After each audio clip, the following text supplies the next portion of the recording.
नमस्कार दोस्तों, स्वागत है आप लोगों का एक बार फिर से हमारे YouTube चैनल पे।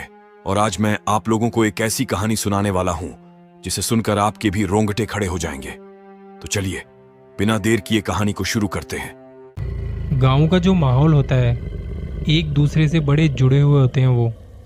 अब तो फिर भी आने जाने में इतनी दिक्कतें नहीं होती हैं एक जगह से दूसरी जगह, लेकिन पहले ऐसा नहीं था। कई किलोमीटर लंबा सफ़र पैदल चल के पार किया करते थे। पिछले साल काम से थोड़ा समय निकाल के मैं उनसे मिलने गया। मेरे नाना नानी जी, जो पहाड़ों पर बसे किसी एक छोटे से गांव में रहते हैं, उनके पास जाना हमेशा से मेरे लिए खास रहा है। बहुत सारी कहानियां सुनाते हैं वो, बताते हैं अपना एक्सपीरियंस। और आपको तो पता है कि मुझे कहानियों से कितना लगाव है। वैसे तो मुझे बहुत सी कहानियां याद हैं जो उन्होंने कभी सुनाई थी, लेकिन एक कहानी जो मैं आपसे आज ज़रूर शेयर करने वाला हूँ, ये इस बार मुझे उन्होंने सुनाई थी जब मैं आखिरी बार गया था उनसे मिलने। जब नाना नानी जी की शादी हुई थी, शादियों का मौसम है, तो उन्होंने ये कहानी मुझे सुनाई। उस वक्त एक रिवाज था, शादी में जो बारात आएगी उन्हें 3 दिनों तक लड़की वालों के घर रुकना होगा। बकायदा अच्छा खासा इंतज़ाम होता था लड़की वालों की साइड से, कहीं कोई कमी न रह जाए।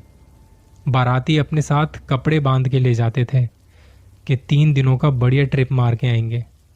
बारात जिस गांव से चली थी और लड़की वालों का घर जहां था, यानी कि मेरी नानी का घर, इन दोनों गांवों के बीच तकरीबन 7 किलोमीटर का रास्ता था। बाराती पैदल चल के लड़की वालों के यहाँ तक पहुँचे थे। पहाड़ों में अक्सर उजाला थोड़ा ज़्यादा देर तक रहता है, क्योंकि पहाड़ों में रोशनी को ढलने में समय लगता है। शाम के 4 बजे बारात निकली थी और लगभग 9 बजे के आसपास नाचते गाते हुए ये लोग लड़की वालों के यहाँ पहुँच गए थे। उसके बाद शुरू हुई शादी की रस्में, खाना पीना, नाच गाना। रात भर लोग जगे हुए रहते थे। औरतें अलग रात भर गीत गाती थी, तो आदमी लोग अपने दूसरे रस्मों में लगे होते थे। उस रात करते करते समय का ज़रा भी नहीं पता चला। सुबह के 5 बजने को थे।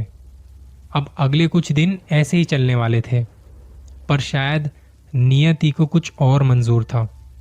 दूसरी रात वहाँ गांव में कुछ और रस्में शुरू हुई। सब कुछ सही चल रहा था, पर दिक्कत वहाँ आई जब कुछ लोगों में लड़ाई झगड़ा शुरू हुआ। शादी ब्याह के माहौल में लोग इतनी पीनी शुरू कर देते हैं कि जिसकी कोई हद नहीं, और इस पीने के चक्कर में ना जाने कितनी ही शादियां खराब की हैं। उस लड़ाई की वजह से बात इतनी बढ़ गई कि सारी रस्मों को वहीं रोक दिया गया। लड़की वालों की तरफ से जो हो सकता था उन्होंने सब किया, कोई कसर नहीं छोड़ी खातिरदारी में।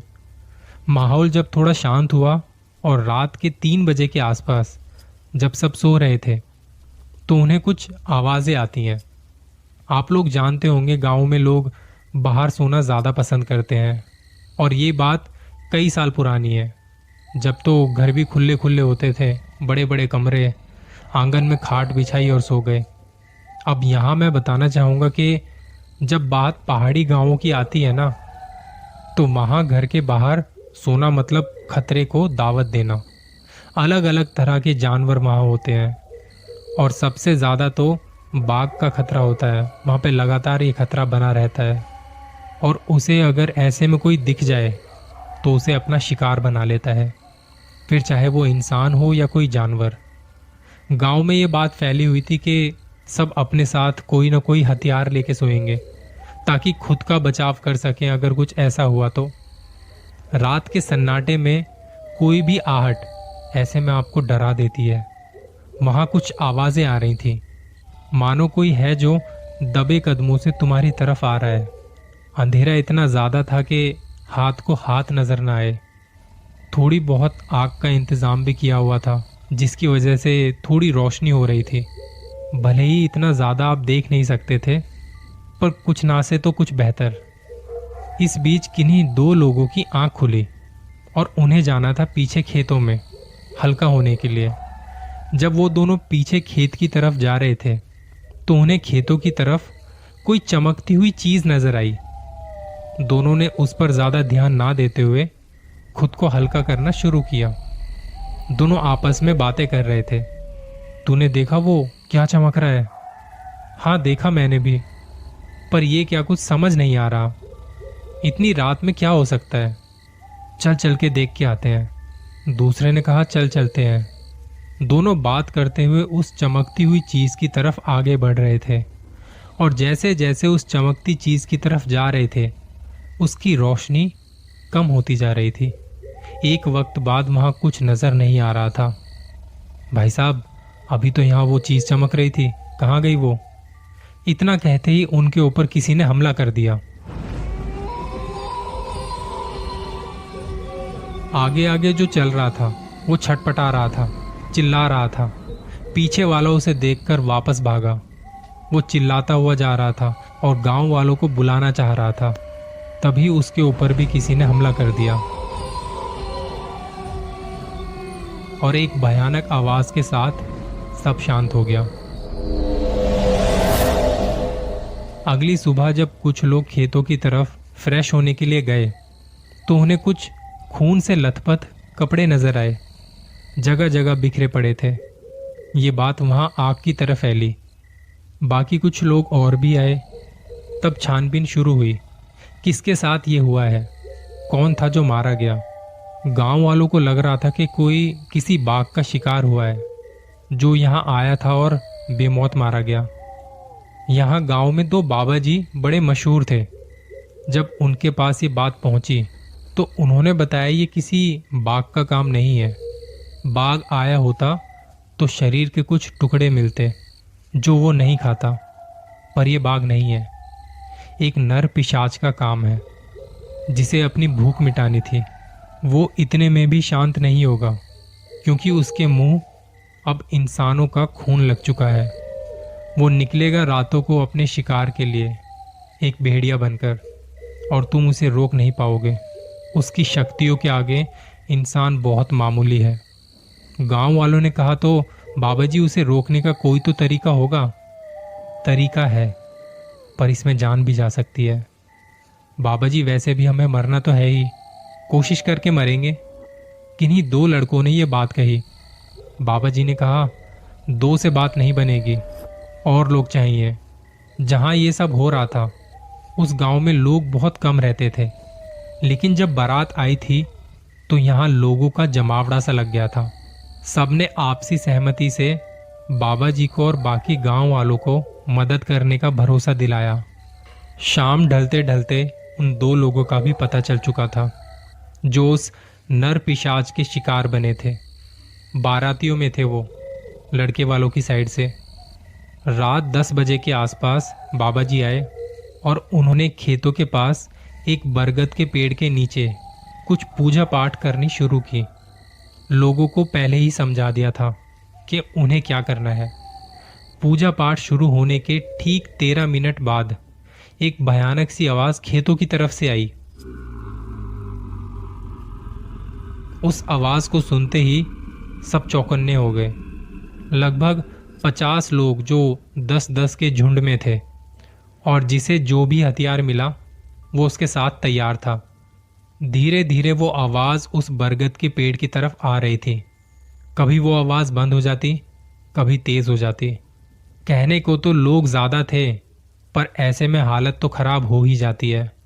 बाबा जी पूजा करते रहे, वो रुके नहीं। कोई भागता भागता उनके सामने से बड़ी तेजी से निकल गया। वो गांव की तरफ बढ़ने लगा। लोगों ने जगह जगह आग जलाई हुई थी ताकि रोशनी में कुछ दिखाई दे। गांव का जो मेन गेट था, मेन एंट्रेंस था, वहां और भी लोग थे। वो नर पिशाच बड़ी तेजी से भागता हुआ गांव के अंदर पहुंचा। वहां पहुंचते ही इस बार लोगों ने उस पर हमला कर दिया।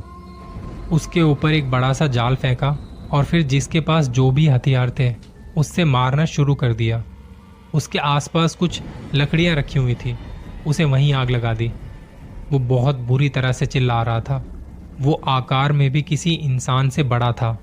शरीर से आधा जानवर और आधा मानव लग रहा था। देखते ही देखते वो उस आग में राख हो गया।